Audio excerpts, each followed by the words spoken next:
Sorry, I was speaking French. Et bonjour tout le monde. Je suis arrivée ici hier sur l'invitation de toutes ces personnes qui ont organisé la Pride 2014, ici même à Anvers, et qui sont aussi les personnes qui m'ont appris à aimer Anvers.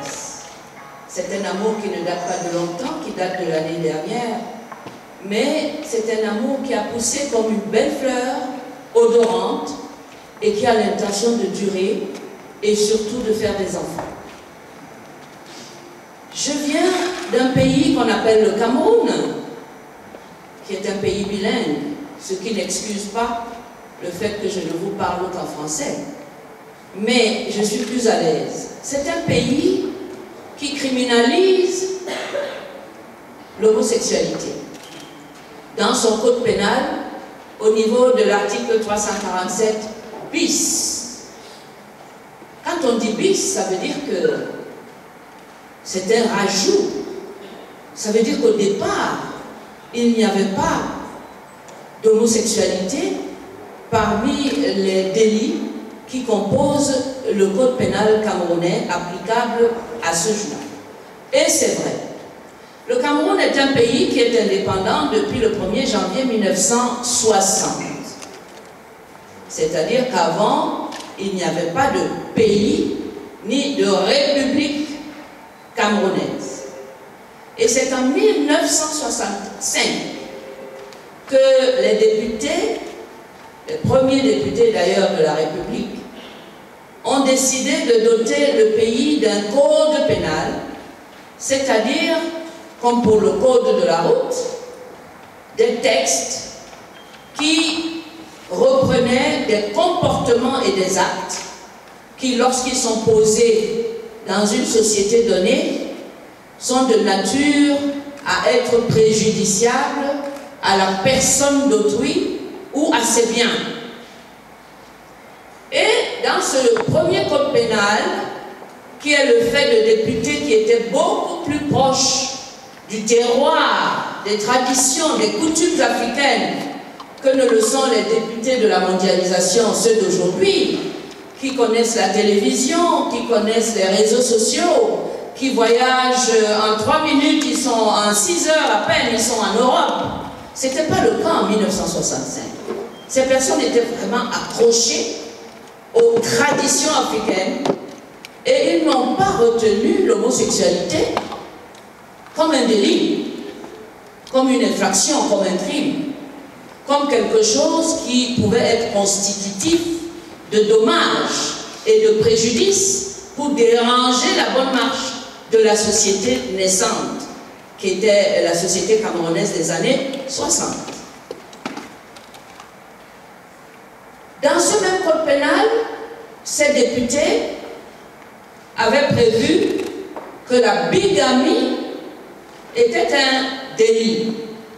C'est-à-dire que la bigamie était un acte, qui violait le principe d'égalité qui se trouvait dans la Constitution. Cette Constitution qui avait adopté la Déclaration universelle des droits de l'homme comme partie prenante de notre règle fondamentale, qu'est la Constitution. Ça violait parce que le premier article de la Déclaration universelle de l'homme instaurait les valeurs d'égalité de droits et de devoirs et de liberté comme étant des valeurs fondamentales, cardinales, qui devaient inspirer le législateur local, et celui-ci devait faire attention à ce que les nouvelles dispositions nationales ne violent jamais ces valeurs-là. Et donc la bigamie s'est retrouvée être une infraction dès le premier code pénal camerounais en 1965 et l'est toujours à la date d'aujourd'hui. Comment est-ce que l'article 347 bis entre dans l'arsenal législatif du code pénal camerounais? C'est en 1972, le 28 septembre, très exactement, que le président de la République de l'époque, peut-être de retour d'un pèlerinage à la Mecque, certainement avait-il discuté avec les émirs de là-bas, eh bien il revient et il décide que les députés n'ayant pas retenu l'homosexualité il y a 7 ans comme une infraction, lui, il avait décidé de signer une ordonnance instituant le délit d'homosexualité, et c'est comme ça que ce délit rentre dans le code pénal par effraction, parce qu'entre-temps, il a violé le principe général et international de la séparation des pouvoirs entre le législatif, l'exécutif et le judiciaire. Alors ceux qui m'ont toujours reproché, ou ont toujours reproché aux Occidentaux, d'avoir exporté l'homosexualité en Afrique, eh bien, ils ont bien vu que c'est le contraire. C'est la répression de l'homosexualité qui est importée.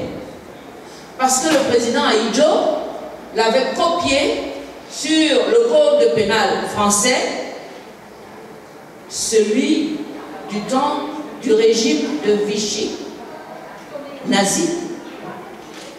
Et cette introduction de cette infraction dans le code pénal camerounais et son maintien à la date d'aujourd'hui dévoile le caractère autocratique et non démocratique du pouvoir de Yaoundé, du pouvoir camerounais, qui fait croire à tout le monde qu'on est en démocratie, alors que le principe fondamental de la démocratie, c'est la séparation des pouvoirs.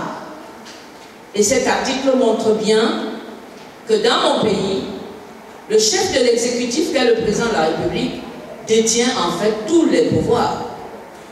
Et il fait ce qu'il veut. C'est pour ça que je suis souvent choquée quand les pays occidentaux nous disent « Ah oui, mais ils vont dire que c'est nous qui avons amené l'homosexualité, qu'on se mêle de ce qui ne nous regarde pas, etc. » Ça me hérisse les 2 ou 3 petits poils que j'ai encore sur ma tête. Parce que c'est bien l'Occident qui a exporté ce crime d'homosexualité en Afrique. Et c'est bien la révélation qu'il n'y a pas de séparation de pouvoir et que par conséquent, des pays comme le Cameroun, qui criminalisent l'homosexualité, ne sont pas des États de droit. Et lorsqu'on n'est pas un État de droit, cela veut dire qu'on ne respecte pas sa signature sur les contrats. On ne respecte pas la Constitution, on ne respecte pas les conventions internationales qu'on a signées, ratifiées et qui sont devenues des lois internes. Et alors, à ce moment-là, est-ce qu'on peut reprocher aux pays occidentaux de ne pas investir dans des pays où on ne respecte rien et où on ne peut pas sécuriser les investissements, ni même les acteurs de cet investissement? Et pourtant, le Cameroun fait partie des pays qui font le tour du monde pour séduire les investisseurs, pour leur dire venez, il y a chez nous, il y a la sécurité, il y a la démocratie. Mais alors, ils ne leur disent pas, attention, si vous êtes un investisseur homosexuel, on va vous mettre en prison, on va vous empoisonner la vie tout le temps, vous ne pourrez pas travailler, on ne va pas sécuriser vos contrats si jamais on ne les respecte pas, parce que, en plus de la corruption rampante que tout le monde dénonce, mais à tout moment, le ministre ou un politicien peut ordonner au juge de rendre la décision totalement illégale et qui portera préjudice à vos investissements. Le Cameroun a pourtant décidé dans la Constitution, article 45, que les conventions internationales qu'on signait et qu'on ratifiait devenaient des lois internes au-dessus de la Constitution. Mais quand on ne les respecte pas, comment est-ce qu'on va résoudre le problème du chômage? Parce que les investisseurs ne viendront pas s'il n'y a pas une sécurité législative et judiciaire. Alors, quand il y a des Occidentaux qui me disent « Oui, mais ils nous reprochent de faire du chantage, que si on n'abolit pas les lois anti-homosexuelles dans le pays, ils ne vont pas investir, c'est du chantage. » Mais vous avez tous les arguments pour leur dire « Messieurs, si c'est comme ça que vous concevez la coopération entre nous et vous, c'est-à-dire une coopération qui va s'appuyer sur la violation de vos engagements en permanence, y compris vos propres lois, eh bien, on accepte, on ne peut pas investir dans un tel pays. Parce que de toute façon, vous le faites, c'est à vos risques et périls. » C'est ainsi que souvent, je réponds à ceux qui m'ont dit « Ah, tu as entendu le président sénégalais, ce qu'il a dit à Obama quand il est allé en visite officielle là-bas? Il lui a dit « Ah non, vous avez Guantanamo, la peine de mort, alors vous ne venez pas interférer chez nous. » Et je réponds que monsieur le président du Sénégal a raté une occasion de se taire. Parce que Obama est venu lui dire « Mon cher ami, tu es chef d'un pays, je suis chef d'un pays. Je n'ai pas d'immigrés chez toi, mais moi j'ai les tiens.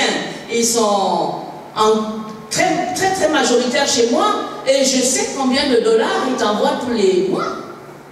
Et qui sont bienvenus. Qu'est-ce qu'on fait? Je les mets en prison comme toi, ou toi tu les libères comme moi pour qu'ils génèrent de l'argent chez eux? »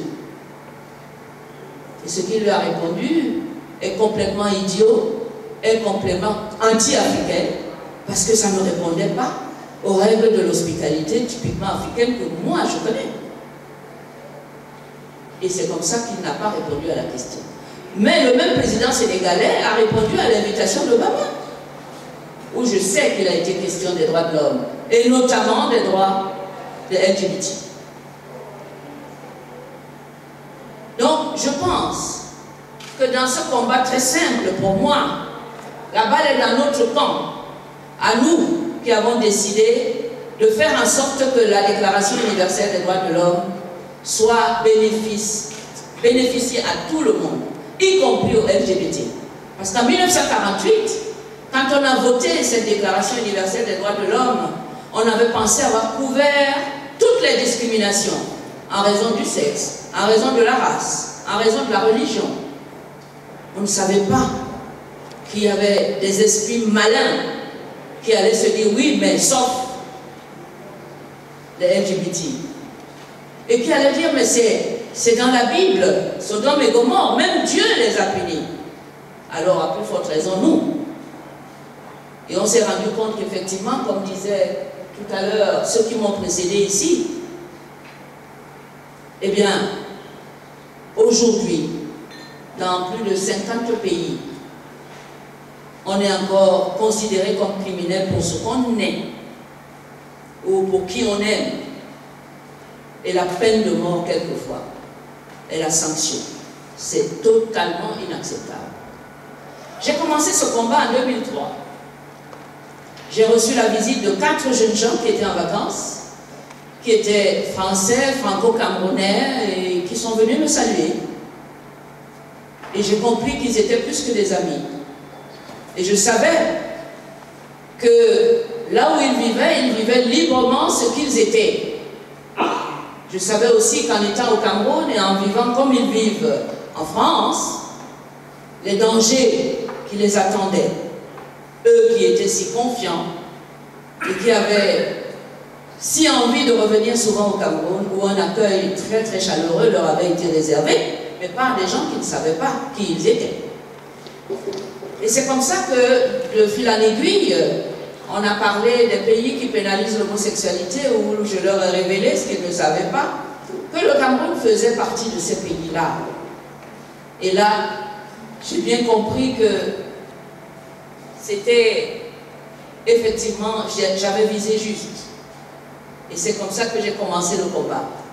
J'ai dit, ça ne suffit pas de dire aux gens, faites attention, ne vous aimez pas, ne montrez pas que vous êtes heureux. Au contraire, il faut leur dire, soyez heureux. Et c'est comme ça que, en dehors de mon travail d'avocat, que je pratique depuis 1968, j'ai décidé d'ajouter ce petit volet des droits de l'homme sous la forme d'une association que j'ai créée et que j'ai appelée Association pour la défense de l'homosexualité, à défaut, tout en sachant très bien que ce titre était provocateur, mais je savais aussi qu'il allait me donner l'opportunité de sortir l'homosexualité du placard où on voulait le maintenir, ceux des hypocrites et des sournois qui ne voulaient pas en entendre parler.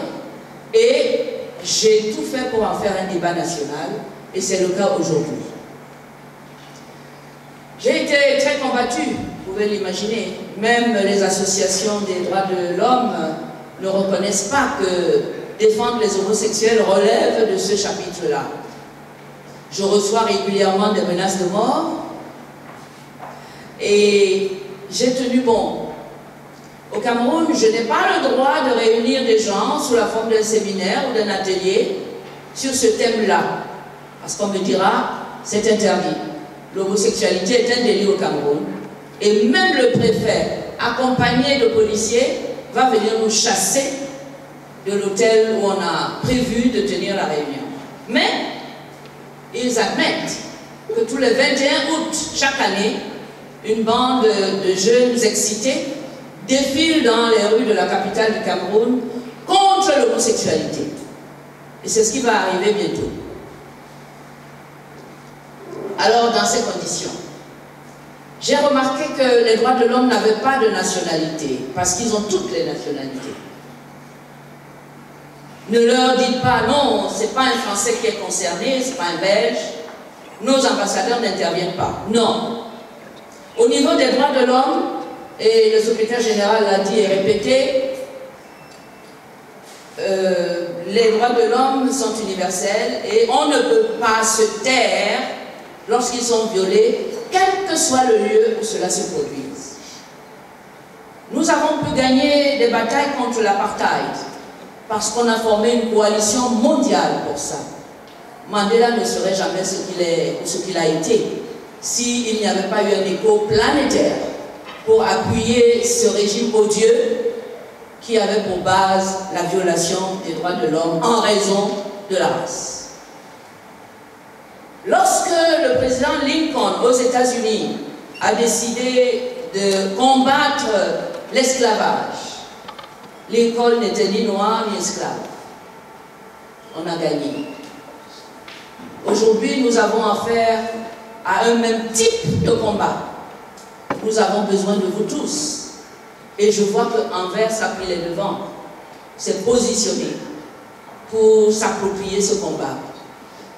Et aujourd'hui, je ne peux pas exprimer avec de simples mots ma reconnaissance pour cette ville et ces personnalités qui ont voulu faire de Anvers la capitale courageuse des combattants de la discrimination anti-homosexuelle.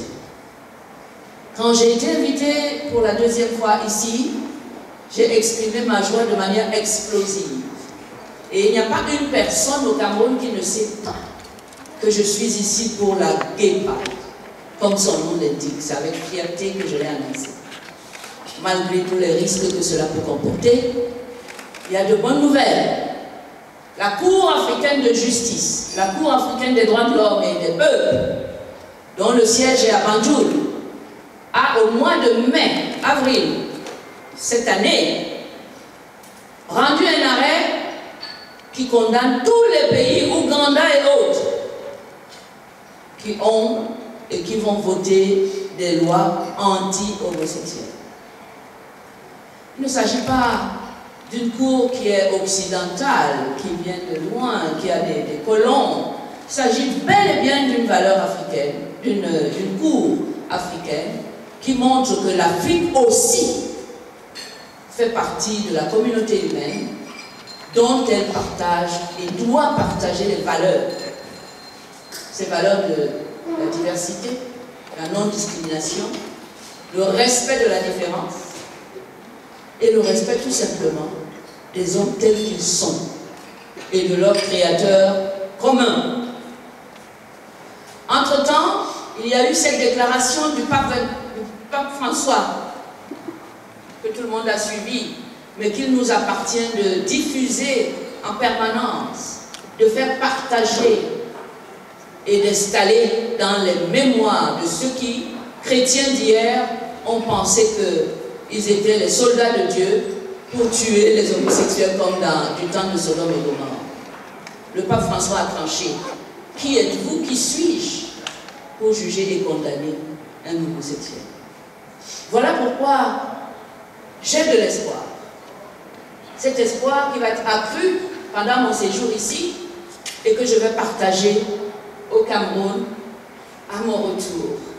Je crois que je n'ai pas préparé un discours écrit et le risque, c'est vrai, c'est que je m'étale très très longtemps, mais je crois que je vais devoir m'arrêter là. Nous avons beaucoup à faire. Je suis très contente d'appartenir à cette famille des gens qui se battent pour que la liberté, pour que l'égalité soit partagée par tout le monde, y compris par le Cameroun et les Africains.